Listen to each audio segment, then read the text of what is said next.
Hello, my name is Claire Thomas, and I'm the Strategy Director in FEMA's Office of Policy and Program Analysis. The world around us and how we navigate it is changing fast. Disasters are growing more frequent, more severe, and more complex. And the demands placed on the emergency management community continue to increase as a result.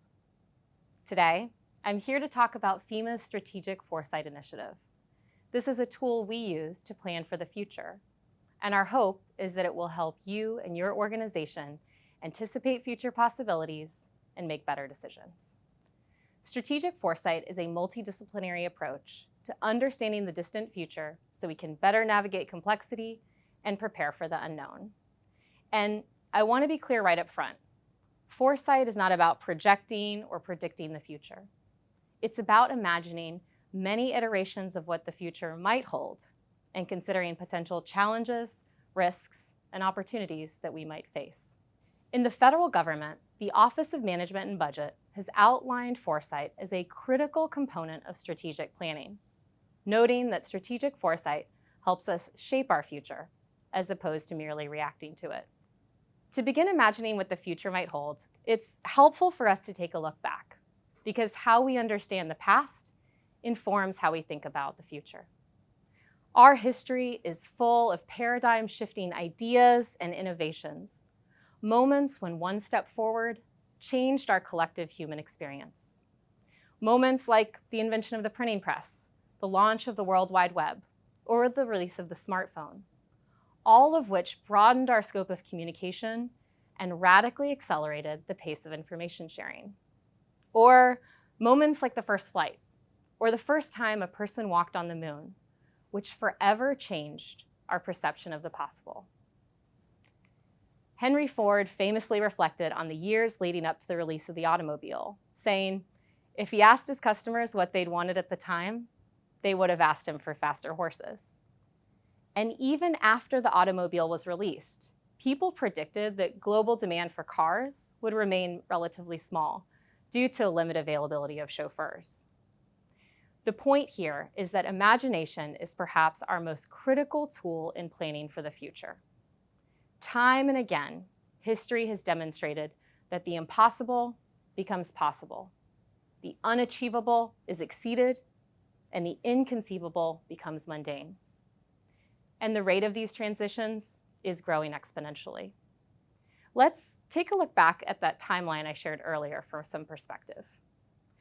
540 years after the invention of the printing press, the internet as we know it was opened. And only 24 years after that, smartphones gave us access to that entire world of information in the palm of our hands. And now, we're in the midst of an AI revolution that Google's CEO has compared to the invention of fire. This advancement of computing power offers just one example of our current rate of exponential change. And thinking in exponential terms is hard for us. Instead, we tend to think in linear terms and project the present into the future. Here's a useful analogy. Taking 30 linear steps moves you about 60 feet. But taking 30 exponential steps, where each step doubles in length, would move you 200,000 miles. That's nearly the distance to the moon. And that's the rate of change that lies before us today. FEMA is looking 25 years into the future for our Strategic Foresight initiative. And to put that in context, let's look back at recent history of emergency management. The Stafford Act was put into law in 1988, defining FEMA's role and establishing our disaster declaration framework. We didn't have a complete federal response plan until 1992, which was immediately tested by Hurricane Andrew, the most devastating and expensive disaster to hit the country at the time. The 2000s began with the 9/11 terrorist attacks, which ultimately established the Department of Homeland Security, reorganized FEMA, and changed the way our field operates. And over the course of the next 2 decades, we witnessed some of the most notorious disasters in US history. Hurricane Katrina, Hurricane Sandy, the 2017 fires, Hurricanes Harvey, Irma, and Maria, and most recently, the COVID-19 pandemic. These events drove new reforms, creating our national preparedness system, reinventing our grants landscape, and giving federally recognized tribes the ability to directly request a presidential declaration. In our field, adaptability is a necessity. And as emergency management has grown, we've continued to meet the moment through innovations across the entire disaster lifecycle. Today, we're leaning into mitigation that helps communities build back more resilient while applying ecological wisdom through nature-based solutions. And we're doing it against the backdrop of an ever-changing disaster landscape. Looking back at 25 years of emergencies in our nation, the scope, severity, and cost of disasters has increased dramatically. Just as we've seen incredible progress in emergency management, we've also seen a rapid increase in disasters. And while our progress to meet those demands has been inspiring, we are most often prompted to action after a disaster has challenged us in ways most of us could have never have imagined.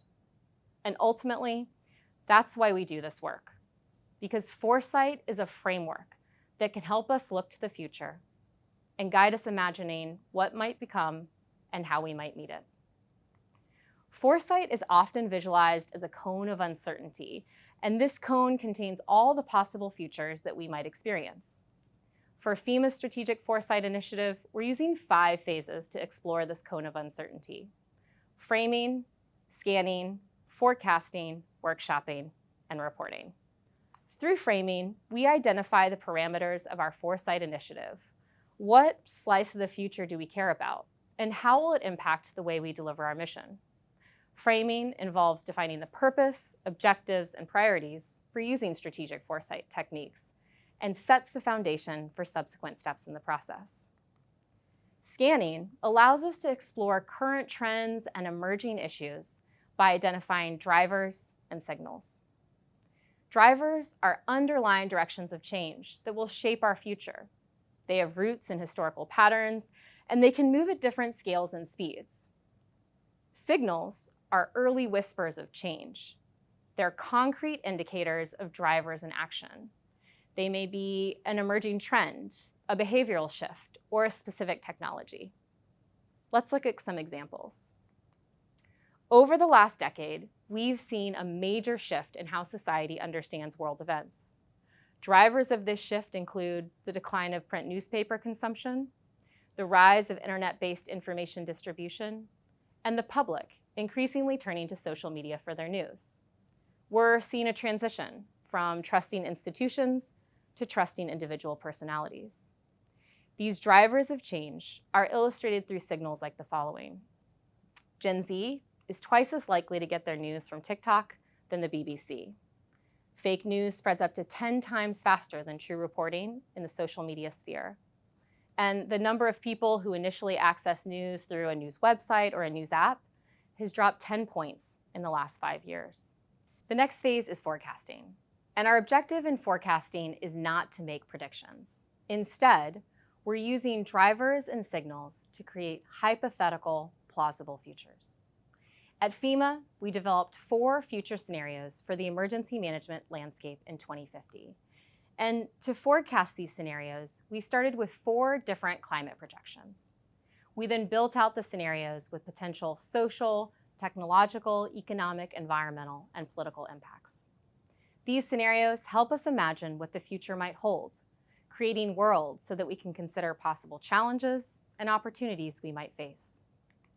This leads to the workshopping phase, which allows us to bring unique expertise, experience, and perspective to the table. And these factors shape how we see the world and how we look to the future.